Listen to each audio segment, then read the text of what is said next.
আল্লাহ মালাকুল মাউত কে বলবেন, মালাকুল মাউত কি অবস্থা? বলবে সব শেষ।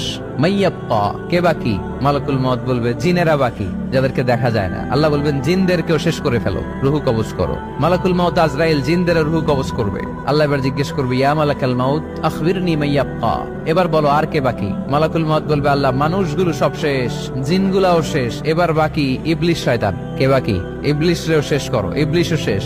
আল্লাহ আবার জিজ্ঞেস করবেন, ইয়া মালাকাল মাউতি মাইয়াব্বা, আর কে বেঁচে আছে বলো? মালাকুল মাউত বলবে, আল্লাহ আপনার কথা অনুযায়ী পৃথিবীর সব মানুষের রুহু কবজ করলাম, সব জিনদের রুহু কবজ করলাম, ইবলিসের রুহু কবজ করলাম, এখন আছে শুধু ফেরেশতা। আছে কারা? যাও ফেরেশতাদের রুহু কবজ করো। ফেরেশতাদের রুহু কবজ হয়ে যাবে। এবার আল্লাহ জিজ্ঞেস করবেন, ইয়া মালাকাল মাউত আখবিরনি মাইয়াব্বা।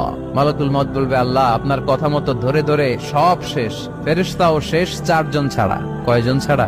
জোরে বলেন, কয়জন ছাড়া? ইসরাফিল, জিব্রাইল, মিকাইল,